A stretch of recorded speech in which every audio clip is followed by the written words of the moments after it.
Il est en train de déstabiliser les provinces.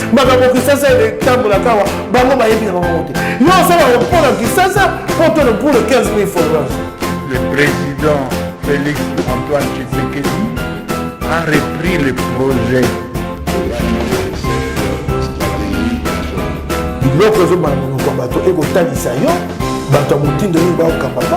C'est la première fois que vous avez la vidéo dans la vidéo. Abonnez-vous.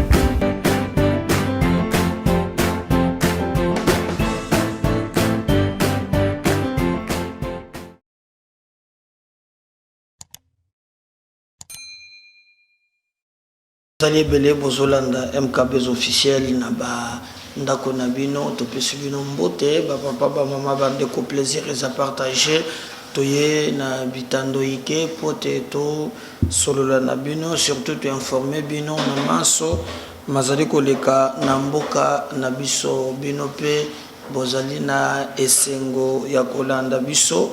Alors to za vraiment dans la joie pour na koyebisa bino ke chaîne Nabiso mikolo na mikolo grâce à vous ba abonné baliko ya ebele to kopesa bino merci ezana bande ko mususu pe bazana ba produit na bango bazana ba communiquer na bango bazolinga basala keni na bango yebena vous pouvez nous appeler nous contacter ndenge to sala la gabato mususu koleka ça ba message ya yope et koleka sans problème. Donc notre chaîne aujourd'hui est allé à disposition na bino pour être et la bino musala ndenge et sengeli tous allez au-delà de 16 000 abonnés. Grâce à vous, vous nous avez donné la force et tous allez kokende malembe pour être tokoma. Donc continuez toujours à nous faire confiance. Tinde awa produit na yo communiquer na yo sujet na yo. En tout cas, yeba ke mokeli mobimba akoyeba yango pambate notre chaîne eza miroir ezali pe mungongo na bisika yo okoki kolobate sans surprise. Je crois que nakosenga bino bo s'abonner massivement bo senga pe bato mususu oyo bazana no ba abonner te ba s'abonner. C'est grâce à vous que tu peux atteindre un nombre de abonnés. Donc, moto mususu pe ayebi chaîne na biso te mais le lengo za la motema malamu okiko sunga biso pe moto mususu pe ayeba chaîne na biso à travers yo c'est faisable et c'est possible. Donc, continuez vraiment à nous donner la force, continuez à nous soutenir et que ça la biso malamu makasi et bande konangai tokobeta di solo na bino lelo eloko ekokamwisa bino pe ezate pour c'était déjà prévisible et na manso oyo tomoni bato babandaki kozela sans mâcher les mots et Vital Kamerhe boyebi bien te lwakani ngini kingi. Donc abimina ye libanda le tembo est vide blanchi. Donc, il y a un procès 100 jours, à 50 francs. Et il fanatisme na bango baya lisusu pognon sezo salema awa to eza bon. Comme temps na bandi ko analyser makambo no yo kolo babongo te yo bina kaka ata mbongo ye bungi na kesi zombunda bina ganga kaka. Donc moi je pense que c'est la justice. Souvent nazalaka na habitude te à commenter ba décision ya justice yango moko ekangaki. Alors justice eye komona ke mbongo ezwami te siko souci nanga fona yeba siko nete 57 millions na siko ndenge kei donc emizu yango moko bachango na nzungu ya Jamal Pumbwe pou ekei ngaza gena mbujuma ino na lakisa ke bino ba maison préfabriquée. Mais je crois que ba équipe nanga ba ko retrouver image one. On va chercher ça pour vous. Nous allons gena mbujuma bino moko botala ke ngaza na kikuna na côté même na site bazonga pem kao na chibomo natali ba maison préfabriquée ezalaki wana okondima te.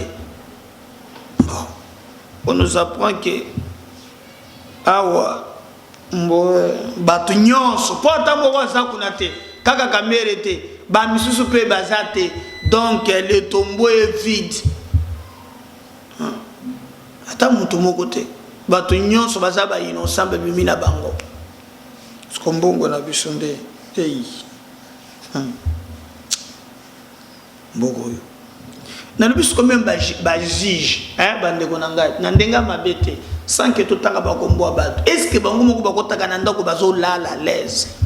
Est-ce que bazokanisa ke tokotonga mboka oyo na babiloko ya boyi?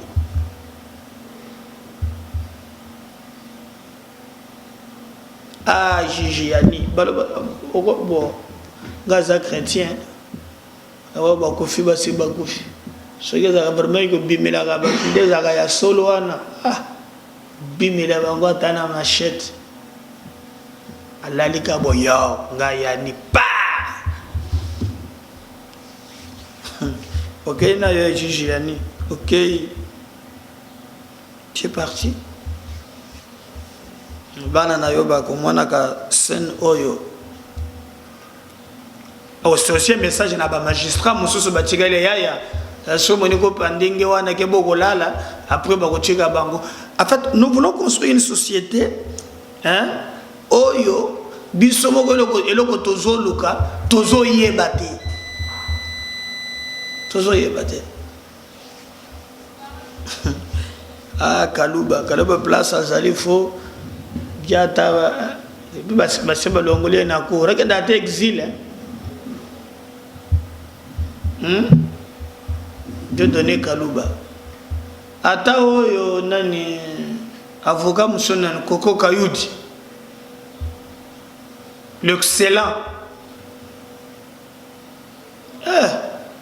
face à la tout la musique pour ce qui tu m'as dit là-bas que tu vas mettre le feu. Ne me dis pas que tu vas mettre le feu. Les deux, on a vraiment... En fait, Bazouzi, n'a professeur, n'a pas se trompe. Pour le tombeau, évidemment, 57 millions, Sami Diamal, Ousmane Sarel, na Samibo Congo, tu Okomonango nyonso muima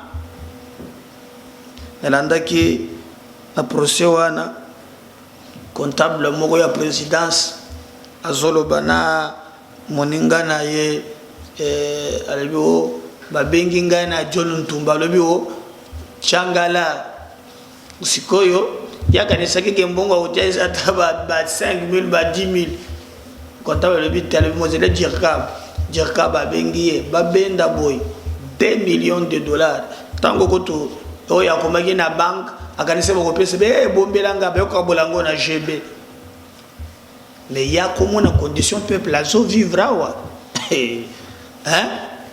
ya komona condition tiyo kaka ya mayo ba brancher kaka bango câble ya courant problème. Mais des millions entre les mains des individus et cet argent, balobi que mon tozu angoisse et misui, vous pouvez payer votre tour. Et toki, et pas Diamal et toki. Moi on connaît pas moi on sent. Mugolo bako meke sikolar na molaye ya girafe. Turoy. Donc ça c'est pas un pays. Alors donc en bref boyebake procès salami bakasaki d'abord jugement parce que c'est là que 20 ans et il a commis 13 ans cour de cassation est cassé avec renvoi et il a commis c'est la droit football que l'ango terme mususu pour les amboka ya bilenge. Moi, je explique encore, c'est surtout le plan de droit, c'est grave. Condamné à double degré de juridiction. Hey, pardon. unboko sotia kaka bioko daye odaye pe okei. Je vous dis na bato na ye babandaki koloba awa o ndenge eza wana eza acharnement justice moko ya soki ya ndenge nini justice ya boye lelo makambo changer justice ekomi bien. Après vidéo je vais vous laisser suivre quelques extraits ya bato na ye ndenge vraiment basali basorti ndenge basipeli ndenge bakati mabina. Koko na ngai Sidonie abandoko tia lesese alobi jikenga ja soko ko monje disanga ja mwana wa muntu. Donc pasi ya makako na singa esengo ya mwana na muntu. Saint Jazoloba makako lobi eroyo nazana zamba nazo sauter nazo mwana muntu azoloba kiki. Le malheur des uns fait le bonheur des autres. Et pour l'avenir, si on veut construire un Congo fort, on doit faire la lutte contre la corruption à notre cheval de bataille. Malheureusement pour nous aujourd'hui, c'est déplorable. Oyobiso, tous allez comme on a l'élo, ils ont sobo, ils ont mawa, bande konangai. Je vais laisser suivre quand même, baye batunaye, oyo, bango moko, zaliko déclarer makambo, ndenge bango balingi, lelo justice. Ezali susu ya balobate boyoka fête boyoka mayeba lobi et biso na bino tout tirer conclusion tokanga kaka mutema ekosana ngo rien lobi tokotonga Congo ya ba valeur. Lorsque Christ, ses bourreaux, ses détracteurs, les conduisaient sur le chemin de la croix pour les crucifier sur cette même croix, ils croyaient que c'était fini. On a même enterré, on a pris une grosse pierre, on a bouché l'entrée de la tombe. C'était fini pour lui. Mais ils ont oublié que c'était la mission. Vital Kamerhe n'avait jamais connu la prison, ne connaissait pas les prisonniers de l'État. Il fallait qu'il aille en prison, qu'il touche la réalité des prisons. C'est tout ce qui nous restait sur la terre. Vital Kamerhe a connu toute la gloire, a connu. Il lui manquait cette dimension prophétique. Il est allé toucher. Pour ce que je sais, même Joseph, qui était devenu premier ministre en Égypte, il fallait passer par la prison. Nous savons, même David a dit, l'Éternel est mon berger. Même si il me fait passer dans la vallée de l'ombre et de la mort, je ne crains aucun mal. Il fallait que Vital Kamerhe s'accomplisse, qu'il passe par la vallée de l'ombre de la mort. Est-ce qu'il n'y a pas eu de concessions politiques? C'est que on vous acquitte, vous ne postulez pas, vous ne briguez pas de mandat, vous laissez au président de la République ce qu'il dit continue. Postuler pour Vital Kamerhe, ce n'était même pas l'ordre du jour à l'UNC. L'UNC, c'est un parti politique organisé. On ne peut pas recevoir des dictats de notre parti. Nous donnons ce que nous devons faire. Nous avons réclamé la justice. Puisque nous ne voulons pas que dans les jours avec dans l'histoire du Congo, qu'on nous rappelle, oh ce monsieur, il a été condamné, comme on a fait de Bruno Tshibala. Il a quitté la prison, il est devenu Premier ministre. On ne sait pas que son dossier est à quel niveau. Mais nous avons voulu l'acquittement avec tout autre engagement.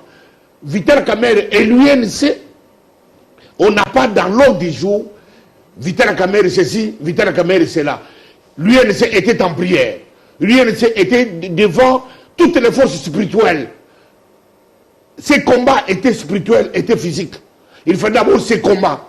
Les restes des choses, nous les verrons plus tard.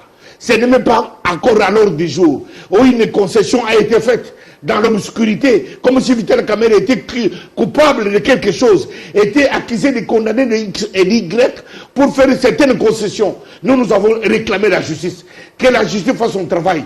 Même le chef de l'État a réclamé que la justice fasse son travail. Aujourd'hui, même justice, même tribunaux, même juge, à la force du monde, est-ce qu'il sera, acquitté Vital Kamerhe. Il sera candidat président? Ce n'est même pas l'ordre du jour. Mais c'est un politique. Mais non, vous n'allez pas exclure. L'UNC, l'ordre du jour pour nous, c'était l'acquittement de Vital Kamerhe. D'abord l'acquittement. Le reste, nous, on s'en fout. L'acquittement de Vital Kamerhe, nous avons un chef de l'État qui est là. Félix Antoine Tshisekedi Tshilombo. Il est comme souvent autorité morale de notre union sacrée. Il est là en fonction. Union sacrée. Alors, vous êtes tous de l'union sacrée. Dedans. Vous êtes dedans. Nous sommes dedans. Et aujourd'hui, la justice est dans l'état de droit. La justice a fait son travail. Et l'état de droit y est? L'état de droit, c'est comme un enfant qui est né. C'est un courant qu'on ne pourra jamais stopper. Quel que soit le président qui viendra demain, c'est un courant.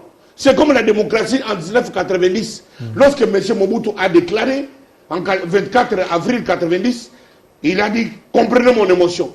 C'était ce jour-là. Et vous avez dit que c'était une justice qui était tribalisée. Et maintenant, actuellement, il est acquitté. Non, nous avons dit que même la justice aussi est dynamique. Ouais. Il y avait clameur populaire. Ça conditionnait aussi la motivation du juge.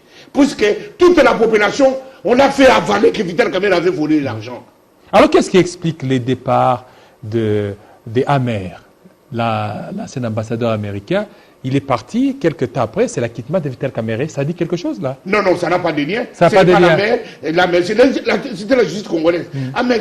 Comment Amer doit rentrer dans notre justice? C'était un ambassadeur américain. Oui, mais on a vu Amer presque partout. Il était... Non, il n'était pas dans le dossier de Vital Kamerhe. Il n'était pas dans le... Non, on ne peut pas mettre sur ses épaules quelqu'un qui a fini son mandat, qui est parti, qui s'en aille manger l'hamburger aux États-Unis, qui nous laisse notre Afrique et notre Congo.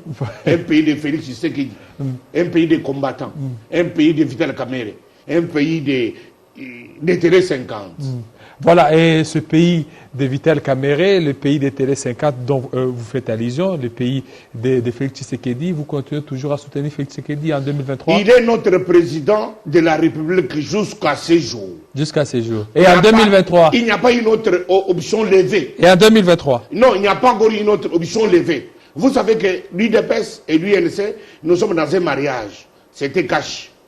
Pour qu'il y ait une autre option, c'est les mêmes acteurs. Est-ce que l'UDPS vous a soutenu pendant ces combats? L'UDPS a toujours été avec nous, nous a soutenu. Elle vous a soutenu? Nous a soutenu. Et parce qu'on a vu, c'était lors de l'arrestation de Kamerhe, cette clameur publique là, dont fait allusion, ça a été alimenté par l'UDPS? Non, ça a été alimenté par les haineux. Les aînés du Congo. Mais la plupart pas non, on ne peut pas accuser l'UDPS. L'UDPS n'est rien pour cette histoire. L'UDPS est un parti sœur. Nous sommes dans les mariages. Il n'y a pas de murmure dans l'UDPS.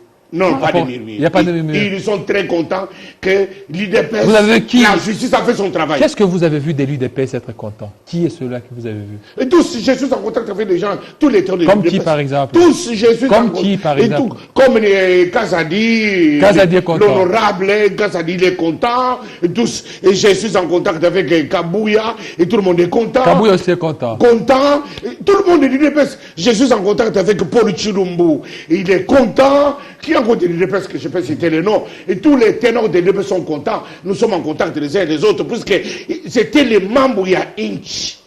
Malou a dit Tonga, Makambuya Mboka. Yango, il fallait détruire chef de l'État. Puisque Kabouya est dedans, Chirumbo est dedans, Kazadi est dedans, Kamerhe est dedans, Tchatoumé est dedans. Il fallait détruire cette dynamique, puisqu'ils ont vu que tu sais que dit Félix a commencé à réussir. Là, beaucoup des autres avaient échoué. Dans moins de 100 jours, on a vu des choses naître dans les Congo, de nouvelles choses. Et pourtant, que les 100 jours, ce n'était pas seulement les autres moutons. Ils ont sauté pour détruire. Ils ont oublié tout ce que 100 jours avaient déjà engendré. Il fallait casser les langues. Alors maintenant, qu'en est-il des maisons préfabriquées? Qu'en est-il de tout ça? Non, mais que M. Jamal est libre. Il est réclamé. Je suis innocent. Où l'on Je suis où l'on sent. Je suis où l'on sent. Je vais construire les maisons. Je vais honorer mon contrat. Maintenant qu'il est libre. Tout va aller, c'est automatique. Les ennemis du peuple congolais, les ennemis qui sont à la base. Et vous serez partant aujourd'hui si Vital Kamerhe, on lui proposerait un poste. Vital Kamerhe a toutes ses facultés normales. Mais d'abord, l'ordre du jour pour nous, c'était l'acquittement. Le reste viendra automatiquement. Et vous allez accepter qu'il redevienne directeur des cabinets Vital Kamerhe et Tshisekedi Félix qui sont dans un mariage qu'on ne peut pas les séparer. Ça dépend de la volonté du chef de l'État s'il va vouloir que son collaborateur le plus direct, le plus sûr, comme Vital Kamerhe, il n'en existe pas un seul dans ce pays.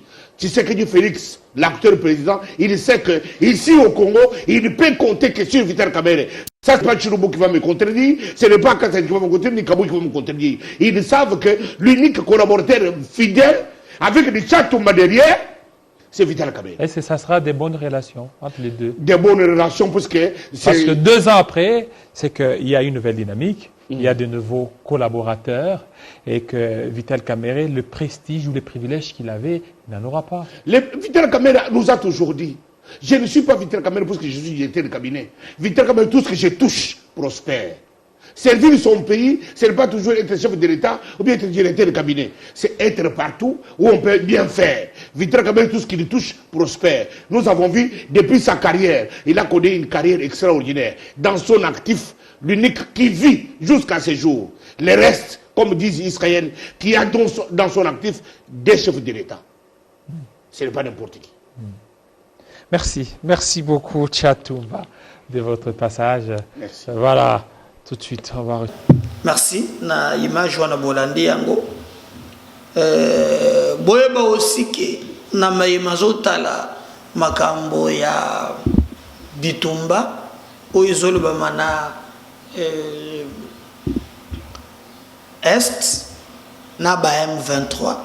Ba M23 ba fuité document moko na kati ya document wana balobi ke bayokana ke na gouvernement congolais déjà en 2019 pour le gouvernement congolais ayeba à son tour lolenge nini akoki kondima ke bango na M23 ba sala unité moko spéciale oyo kozala commandé directement na président de la République. Et d'ailleurs boyoka ke Rwanda alobi même que non makambo zole kakuna ya azali impliqué te ezali makambo entre ba congolais et bango na bango Tshisekedi azoki ma ba responsabilité naye mais aussi ambiguïté ya MONUSCO o elobi ke ya tshikala komona te Rwanda sima ya ba M23. Mais de l'autre côté Bolandi Patrick Mouyaya qui n'est pas allé par les dos de la cuillère à lobby à la lire au vent les choses.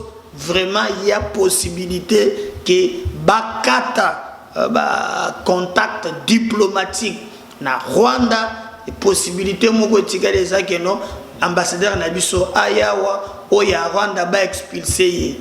Alors moni alors ba chef d'état paix je crois baza soki ya ba 55 pays ya Commonwealth bazali na Rwanda depuis lobby bazo solola autour ya makambo wana bayeba nini ezale koleka et biso nyonso tozali kotala ngo de près d'ailleurs Joris Bonson oyo ezali premier ministre britannique akei kuna koloba ke non en tout cas ye azo senga ba permettre que ba réfugiés wana baya na Rwanda.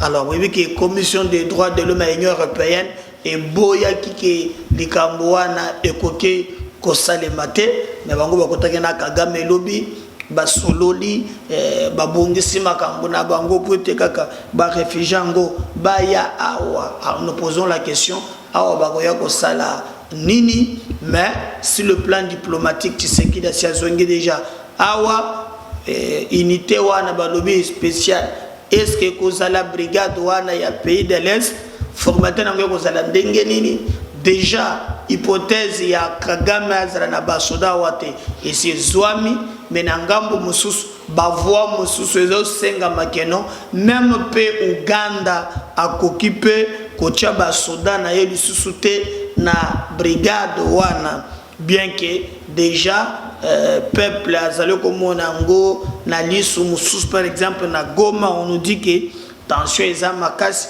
bato bazolinga lisusu te eloko wana. Alors bato ya pe perdre lobi bolanda ki papi tamba bato mususu ba lobi azana leçon ya kopesa te bato mususu ba komelingai de komedar, mais toyoka ki bien te tout ça. Bon, émission c'est là qui est en ligne, mais je vais vous laisser suivre des révélations oyope bato ya fait cesser ba lobby ou ba exiger na Tshisekedi. C'est lui qui prend la parole, c'est Papi Tamba ou yazali ko expliquer en long et en large kotala lo lenge nini makambo ekoki koleka. Est-ce que ce qu'il dit azali na raison? Est-ce que azomona makambo ndenge esengeli?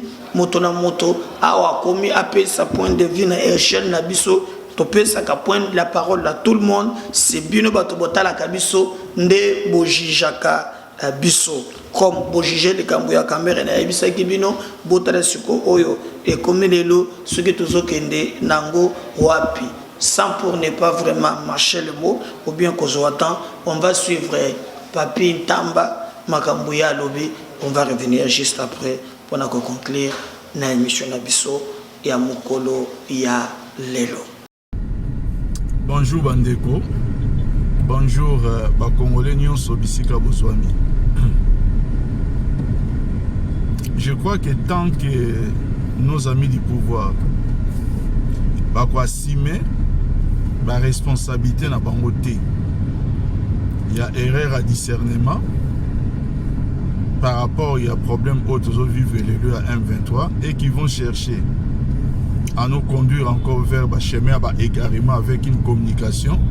S'il faut un bacadio chena ba formol de Mambalokuta, nous serons toujours là en tant que Congolais, en tant que patriotes, pour nous rappeler certains faits, afin que les sentiments nationaux au bazo senga tout développé par rapport à cette histoire ne peut passer que par un langage de vérité.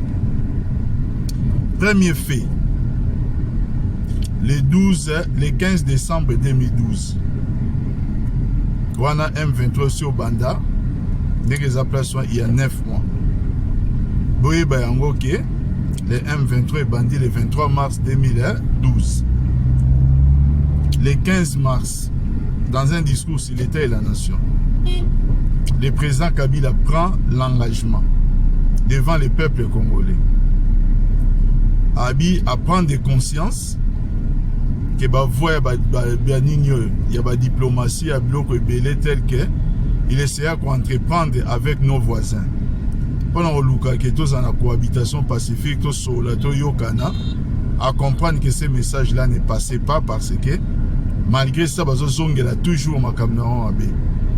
L'option qui lève à lobby publiquement que désormais toute nouvelle tentative d'agression contre la RDC sera suicidaire. Ce n'était pas que de simples paroles. Et vous avez suivi des faits. D'abord en 2013, donc quelques mois plus tard, le M23 va être battu, vaincu militairement. Le matériel de guerre n'a bango saisi. M23 n'a des bandades et ils enregistrent beaucoup de morts. Et c'est un mouvement d'effet. Bref, bouquet en loco la biscuit. M23 n'existe plus. Et comme une poussière. Ça, c'est un fait quelques mois seulement après ce discours. Deuxième fait. Depuis la débâcle à M23, le 24 janvier 2019, lorsque le président Kabila est entré à Go, ça la remise et reprise avec le président Fachi. Il n'y avait plus, Bolandanga très bien, je répète, il n'y avait plus un seul coin de la République qui était occupé par les armées étrangères. Je ne parle pas de foyers de tension avec des mouvements parce que c'était juste dans 5 territoires. Mais il y a eu ma casse niveau comme la côté.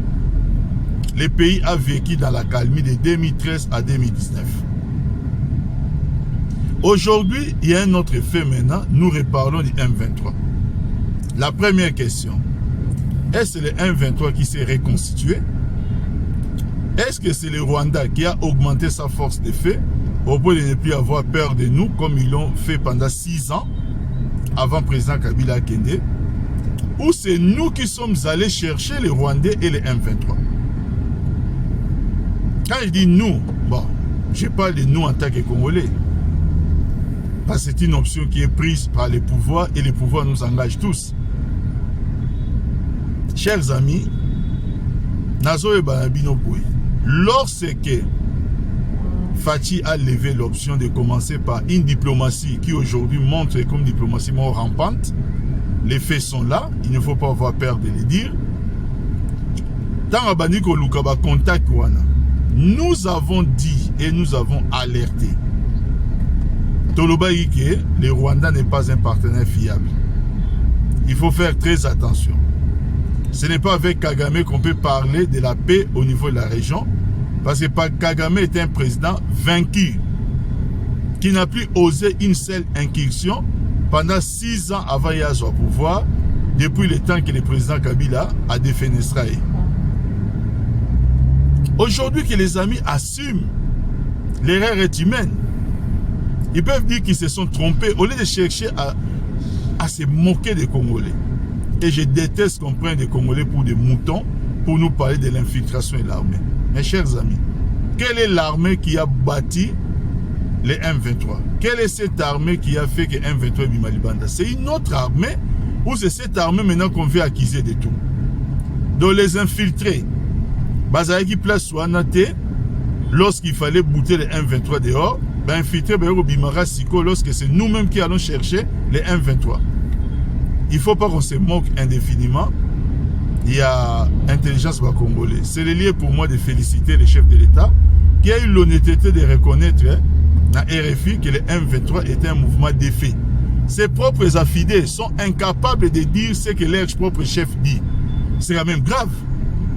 Il n'y a pas un seul membre de l'IDPS ou l'Union Sacrée qui a le courage de dire ce que le chef de l'État a dit.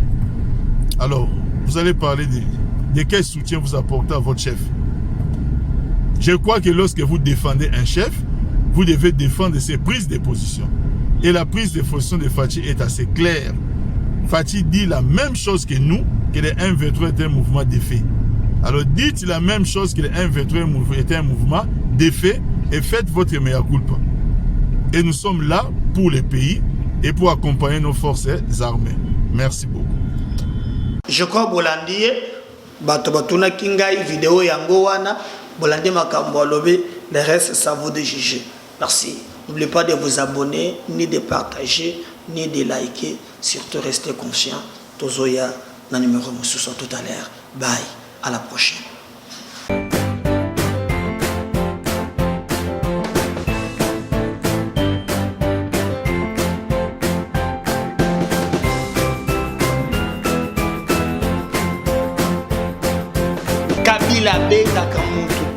Il est en train de déstabiliser les provinces.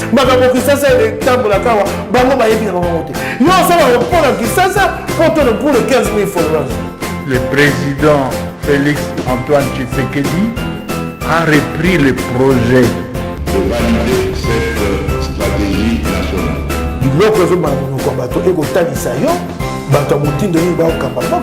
C'est la première fois que vous avez une vidéo.